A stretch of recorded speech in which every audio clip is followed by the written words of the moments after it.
और पति के पास में पति का सेवा करना अर्थात भगवान का सेवा करना और पति को खुश करना है स्त्री का एकमात्र व्रत है। और पति को छोड़ करके यदि स्त्री कहाँ भी रहेगी उसको दोष माना जाएगा।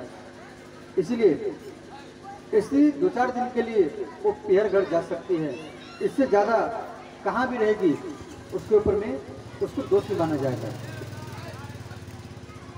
इसीलिए ये स्त्री का धर्म है। और पति स्त्री जो है पहले वो पिता के गोत्र में होती है और जब विवाह होता है तो विवाह के बाद में स्त्री पति के गोत्र में चला जाता है, उसका गोत्र बदल जाता है।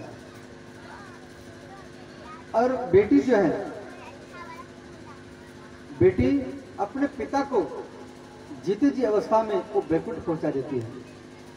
और पुत्र मरने के बाद में जब मुख में अग्निदान करता है पुत्र, उसके बाद पिता वो वैकुंठ को जाते हैं, स्वर्ग में जाते हैं। परंतु बेटी जीते जी अवस्था में वो विवाह मंडप में जब कन्यादान होता है तो उसी समय बेटी अपने पिता को वैकुंठ लोक पहुंचा देती है। तो इस प्रकार स्त्री को अर्धांगिनी कहा गया, मैंने आधा अंग। भगवान शिव का भी एक अर्धनारीश्वर रूप है, एक बगल पार्वती है और एक बगल भगवान शिव है। एक हाथ में चूड़ी है, एक हाथ में त्रिशूल है, ऐसे श्रृंगार है भगवान शिव का। और पति का कर्तव्य क्या है? अपने स्त्री को अर्धांगिनी माने, आधा अंग माने। और जो स्त्री आपके पास में पिता को छोड़ करके, अपने माता पिता को छोड़ करके, भाई को छोड़ करके वो आपके पास में रहती है, तो पति का कर्तव्य है उसको कभी भी उनको डंडा से, हाथ से, लाश से पीटना नहीं चाहिए, उसके बाल केस को पकड़ करके भी पीटना नहीं चाहिए। और जिस घर में स्त्रियों के ऊपर में ऐसा हाथ से, लाश से पीटा जाता है उसके घर में गरीबी आती है, दरिद्रता आती है। और जिसके घर में स्त्रियों का सम्मान होता है, पूजा होती है, उसके घर में लक्ष्मी का निवास होता है। तो इस प्रकार और पति पत्नी में मन मिलना चाहिए। जिस परिवार में पति पत्नी में मन नहीं मिलता है उसके घर में डेली झगड़ा होगा, अशांति होगा, टेंशन होगा। और जिस घर में पति पत्नी में मन मिलता है वो परिवार को घर स्वर्ग बन जाता है। तो हमें स्वर्ग नहीं जाना है, हमें अपने घर को स्वर्ग बनाना है। और इस प्रकार पति पत्नी का कर्तव्य है, ये बच्चों के सामने लड़ना नहीं चाहिए। पति पत्नी अपने बच्चों, छोटे बच्चों के सामने लड़ेंगे तो भी बड़ा होकर के लड़ाई करेंगे। और पति पत्नी मान लो लड़ाई झगड़ा हो जाता है तो अगल बगल में शिकायत भी करना नहीं चाहिए।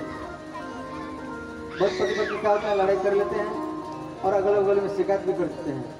और जब दोनों दिन भर अलग रहा और सामने एक जगह हो गया तो पड़ोसी बोलते हैं ये देखो दिन भर लड़ रही है और सामने एक साथ हो गया। इस प्रकार करना नहीं चाहिए।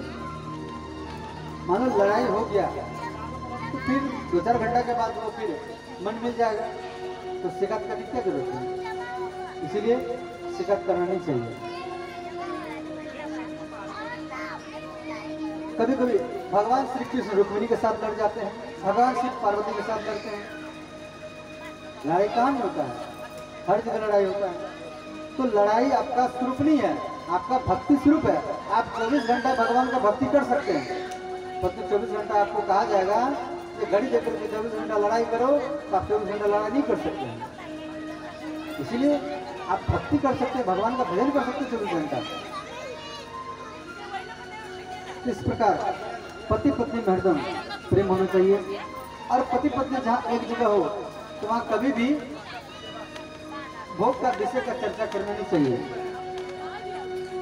पति पत्नी जहाँ एक समय बैठते हैं तो वहाँ भगवान की कथा का चर्चा करना चाहिए, भगवान के बारे में पूछना चाहिए।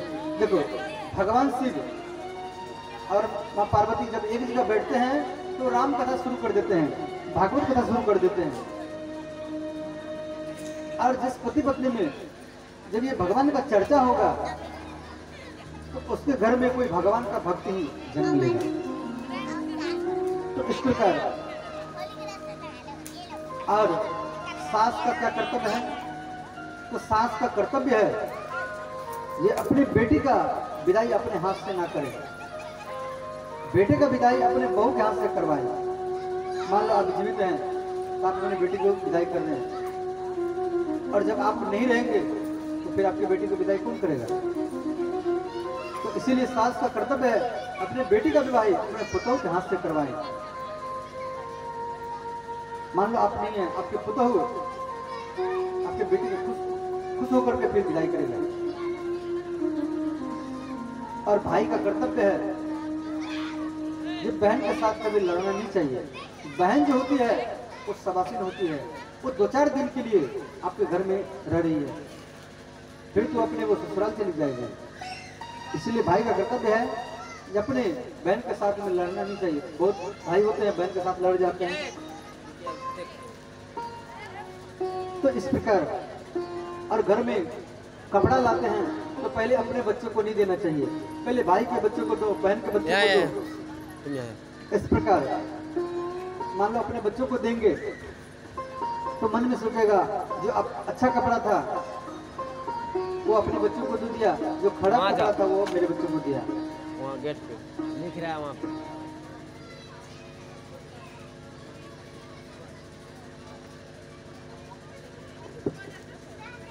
तो इस प्रकार एक परिवार को, अपने परिवार को स्वर्ग बनाना है, स्वर्ग नहीं जाना है, अपने घर को स्वर्ग बनाना है। और पति पत्नी जनरेटर बंद करना, एक साथ में बैठ करके भगवान का भजन करें। स्त्री धर्मान भागवत धर्मान। भागवत धर्म क्या है? तो भगवान के 3 प्रकार के भक्त होते हैं, साधारण, मध्यम और उत्तम। तो साधारण कौन है?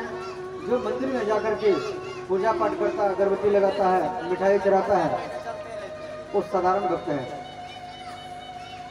और मध्यम दूसरा, जो मंदिर में जाकर के पूजा पाठ अगरबत्ती लगाता है और भगवान के मूर्ति में वो भगवान का दर्शन करता है, रामायण गीता भागवत कथा सुनता है, पाठ करता है, वो साधारण भक्त है, वो मध्यम भक्त है। और उत्तम कोटि का भक्त कौन है? जो मंदिर में जाकर अगरबत्ती लगाता है, फूल चढ़ाता है, पूजा करता है और मंदिर में भगवान का मूर्ति में वो भगवान का दर्शन करता है, और आए हुए समस्त वृक्ष में, पशु में, पक्षी में, लता में, सब में भगवान का दर्शन करता है, तो वो उत्तम कोटि का ही भक्त माना जाता है। और आप अपने मन में विचार करो, आप कौन सा भक्त हैं? ये उत्तम है या साधारण है या मध्यम है? आप मंदिर में पूजा करते हैं या मंदिर में भगवान के मूर्ति में भगवान का दर्शन करते हैं या सब में भगवान का दर्शन करते हैं? आप कौन सा है? अपने मन में विचार करिए। तो इस प्रकार स्वनिगमहाय मत प्रतिज्ञा मृतधेतम मृत्युलुप्तो रसस्य। तो पितामह भीष्म शरीर त्याग करेंगे और त्याग करने से पहले 11 श्लोक में स्तुति किए हैं। तो पितामह भीष्म कह रहे हैं भगवान स्वनिगमहाय मत प्रतिज्ञा, आपने प्रतिज्ञा किए थे जो मैं महाभारत युद्ध में अस्त्र नहीं उठाऊंगा।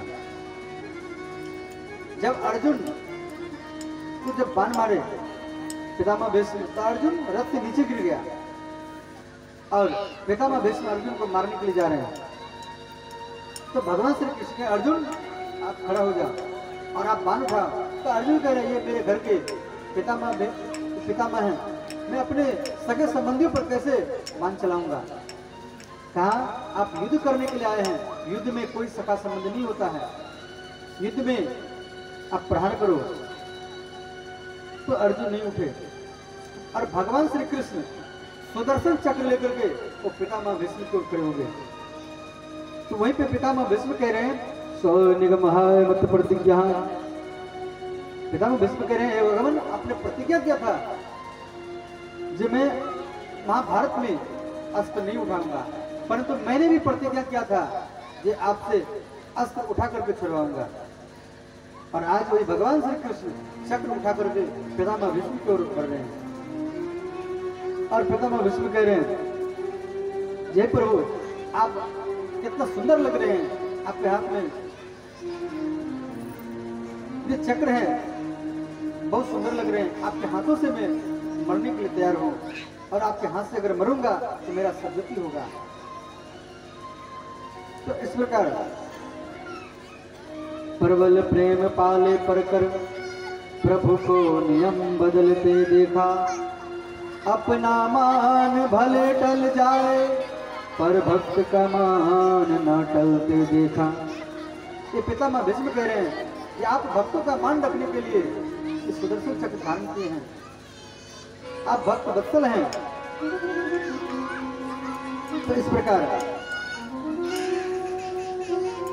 तो भीष्म कई श्लोक में स्तुति कर रहे हैं। अंतिम भीष्म के प्राण ज्योति भगवान श्री कृष्ण के चरण में लीन हो गई। बोले भीष्म महाराज की जय। तो वहां पर गंगा माता आकर के रोने लगी। तो नारद जी बोले आपने पितामह भीष्म जैसा पुत्र को जन्म दिया, ये आपके लिए पर्याप्त है। तो यहाँ पांडव लोग अपने पितामह भीष्म का संस्कार कर रहे हैं।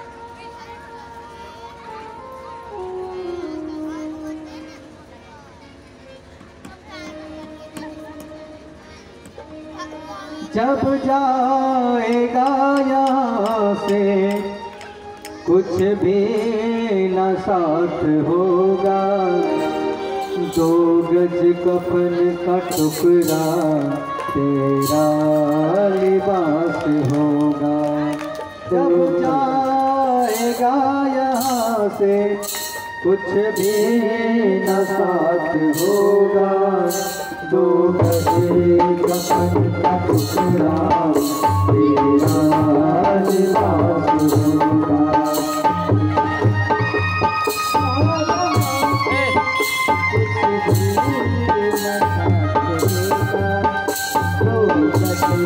कफन का टुकड़ा